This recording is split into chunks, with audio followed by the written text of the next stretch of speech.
often get asked, where are all the good guys? There are no more good guys out there. Good guys don't exist. I'm scared to date, scared of love, I'm scared of men, I'm scared of anything to do with being vulnerable. If you're gonna treat me as an option and make me feel like I don't mean anything to you, I'm just gonna wake up one morning and be like, you know what, I'm not doing this anymore. If you allow yourself to be an option, the fault lies with you.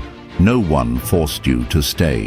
Here y'all are at 45, 50, talking about where the good men at. You are a goddess. You literally have a portal between your legs. Men should be on their knees for you. Why are women called gold diggers, but there's not a name? They're called that because they only go after men. With money, they have earned that name.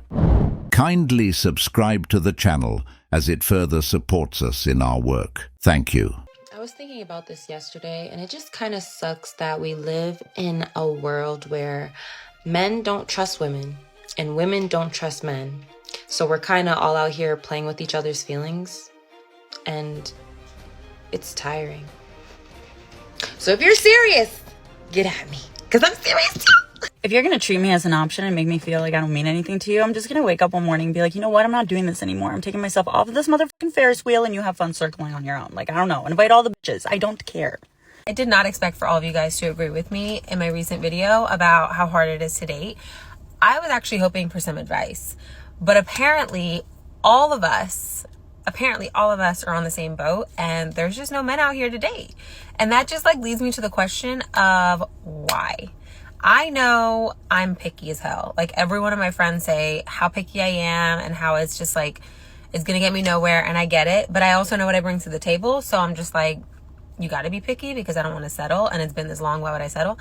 But what is it about these men out here that's causing all of us in the comment section to realize that we're all single? Doesn't that seem a little strange to everybody that there was so many people that were commenting that they were just single too, and they have been for many years, and it shouldn't be this hard, right? Like, where are the good men? Also, the people in the comment section, men, that are giving us advice on why we're single because, and then it like leads into something really rude and just like judgmental,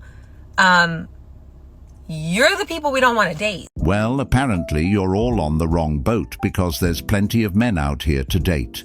Just because many women ignored them or pretended they didn't exist doesn't mean there aren't good men out here.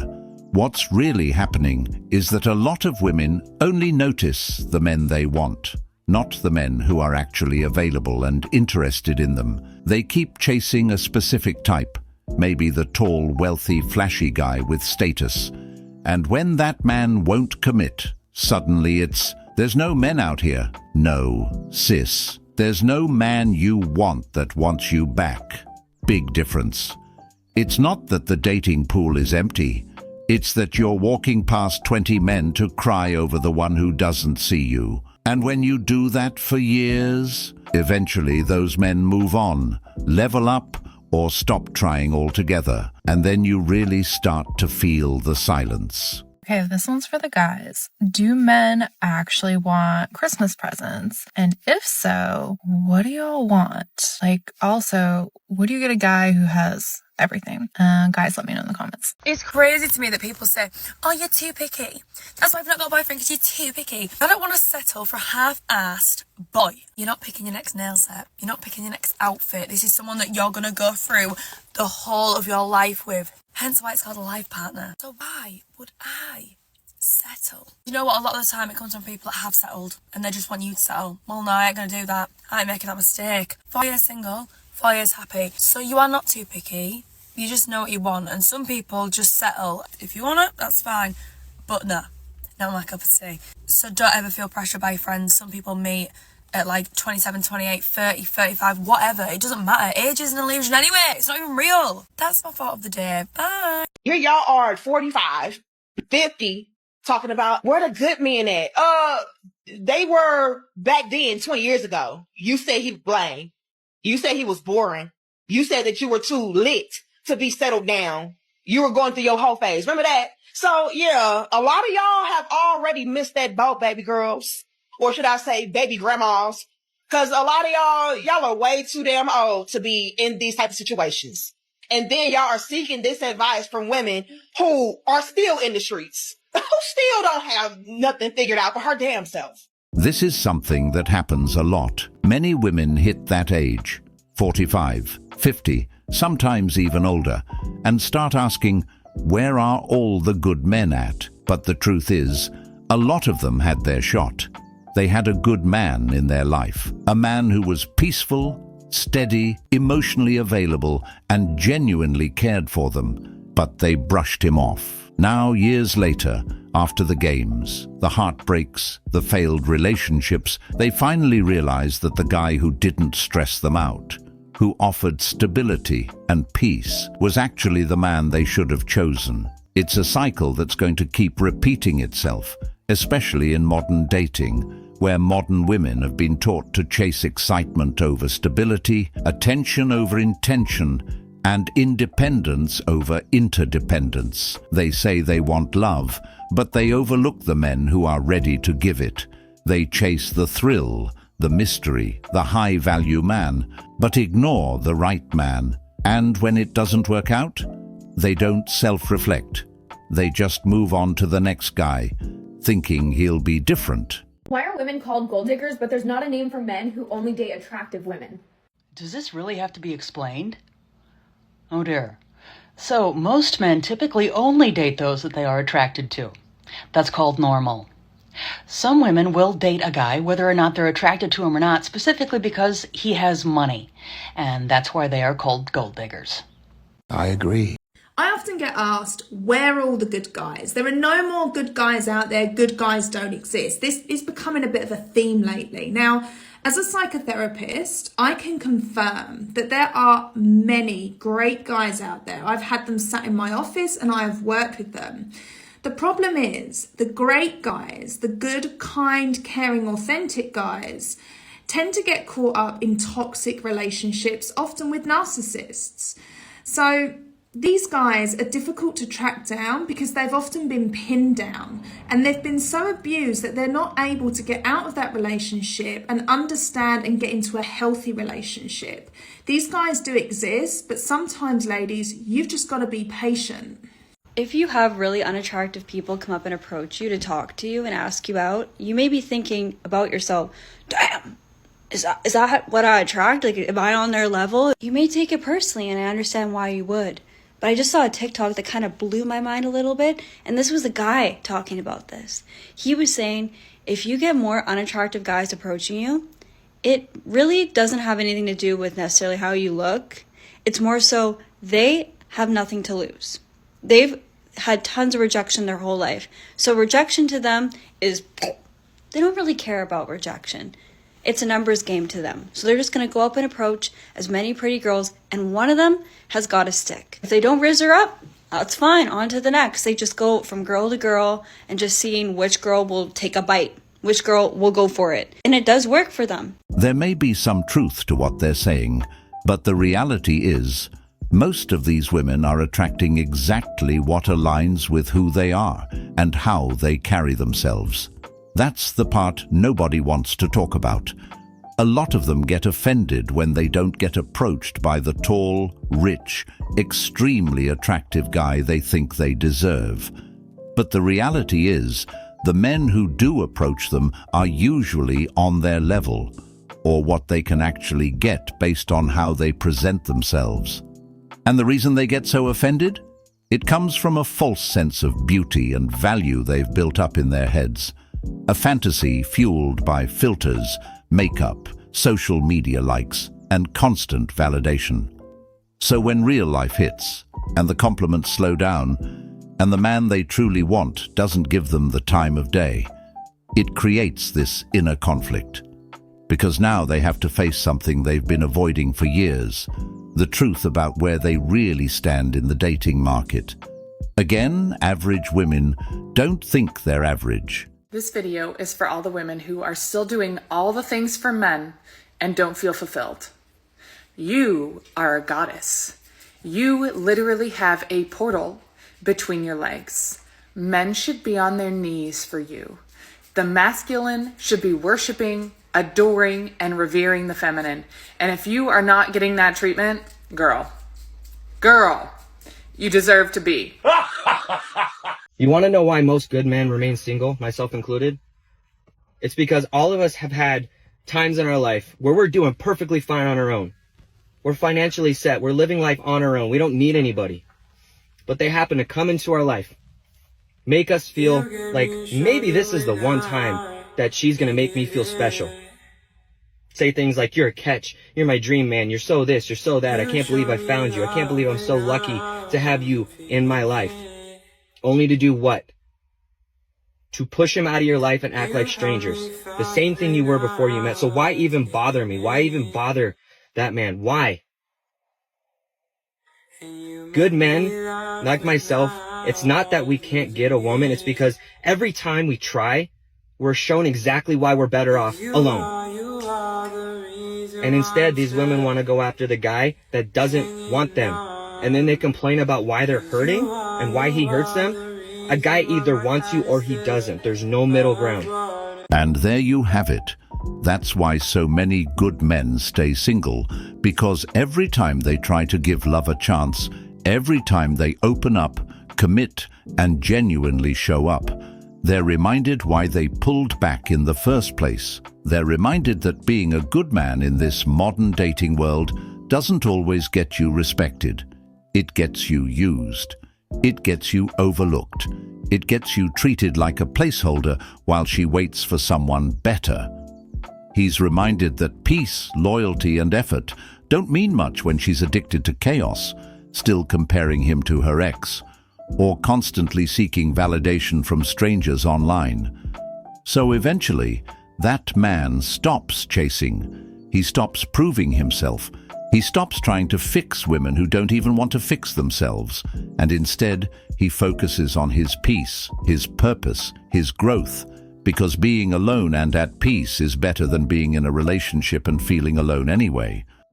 I don't know. I'm just tired of the rejection, tired of putting myself out there, tired of not being someone's first choice, or someone telling me oh, you're perfect, you're such a good girl, you have all the qualities that would make a perfect girlfriend and a perfect wife, but I still don't want you.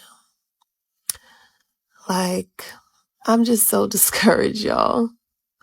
And I try not to be. I'm trying to see the glass half full and not half empty, right?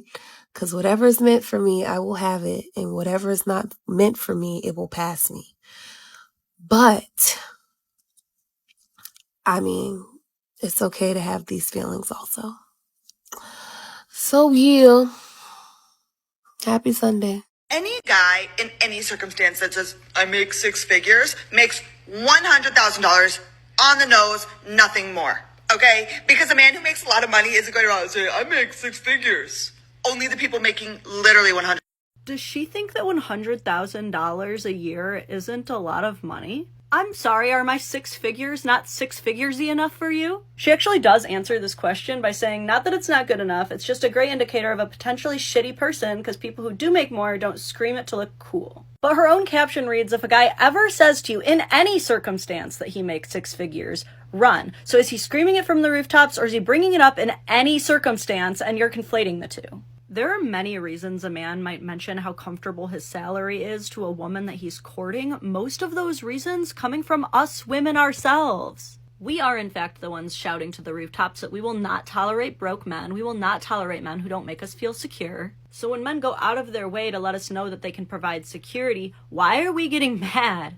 It feels like just another way that the no, not like that tag gets added to something that we as a society asked for. So being broke is a red flag, but making too much money is a red flag. Not being transparent about your finances is a red flag, but now also talking about your finances is a red flag. What? My final question before anyone takes any further financial advice from you is, does your landlord let you paint your walls or did you choose this grage? The thing is, with these types of women, you just can't win. If he's broke, it's a red flag. He's called a bum, a dusty, a liability. They'll blast him online saying they refuse to build with a man. that they're not his mama and he needs to get his money up. But if that same man grinds, levels up and starts making 6 figures or more, that's a red flag too. Now he's arrogant, cocky, probably a narcissist, or using his money to control women. Like, what are men even supposed to do at this point? These are the same women who make fun of broke men publicly, but then turn around and say, I want a humble, down-to-earth guy, as soon as a man lets it be known he's doing well financially. So, let's call it what it is. It's not about red flags, it's about control. If he's struggling, she gets to feel superior. If he's winning, she feels insecure. So she'll try to find flaws in him to bring him back down. At the end of the day, a man's success isn't the problem. Her mindset is. And the sad part is, a lot of women are so busy trying to humble men that they end up pushing away the very man who could have changed their life. It's so sad because a lot of times people who get hurt out here from relationships, they withdraw themselves from the dating scene. And 9 times out of 10, they're amazing people. They find themselves in the house on some low-key stuff, going to work, being with the kids, you know what I'm saying, doing low-key stuff, but they don't pop out like that for real. Those are the people that we're looking for. And it's crazy because at the same time, we are those people as well. So to this big question that you have in your head, where's all the good people, where's all the good people? Baby, they're inside because they have been hurt too much and they don't have time for this dating scene no more in these games. The last person messed it up. We just got to figure out our way to get to those good people so they can see how good we are, we can see how good they are, and we could just stay away from those crazy people because we deserve happiness. Forget the other shit. Can I give you the real tea? Just really quick. A woman who has it all will struggle the most in dating. I don't think people realize how much of dating for many people is about leverage and ego. I'm gonna use some tropes, but we've probably all seen them before. The super successful athlete dates someone who is incredibly stunning, but maybe not that financially resourced. That is also why you see extremely successful corporate men also dating women who have a little bit more of a conservative look to them. In the example of the athlete, there's still validation in being with a stunning, gorgeous woman, but the ego is not threatened because she's financially reliant on him. Similarly, for the very successful man in corporate, he can show off his partner to the MDs at his job or the partners at his law firm. He gets that validation, but she doesn't elicit a ton of attention. Now, let me be clear. I'm not saying this is law. I'm just saying a lot of people operate from a place of validation and ego. That leaves a woman who's both extremely gorgeous and also financially independent in a very difficult place. There's a lot of validation, but it's not an ease of ego. And the real tea is that a lot of men grossly underestimate very attractive women. I think some people enter into a situation or dynamic with an expectation that this might just be easy or fun with low expectations. And then when someone is financially independent and smart and interesting and attractive, that is a very difficult thing to sort of align yourself with. So to all of my brilliant, beautiful baddies, stay strong out there. It is difficult, but it is not you. Well, women who are successful and have it all only struggle in dating when they're trying to be masculine and control a man. Just like she mentioned, these women are independent, and because they've been independent for so long, they don't know how to operate in a relationship. They also carry that mindset with them, the mindset that says, I run things, I call the shots, I don't need a man. But here's the thing, relationships aren't built on power struggles. They're built on balance, on two people bringing different strengths to the table. And when a woman is constantly trying to lead, control, or dominate every aspect of the relationship, she's stepping out of alignment with the very role she says she wants to play. A lot of these women can manage a team, run a business, or lead a company, but they don't know how to be led by a man. Not because they're not capable of being in a relationship, but because they never learned how to shift gears. They stay in hustle mode, survival mode, boss mode, and that's not what a man is looking for.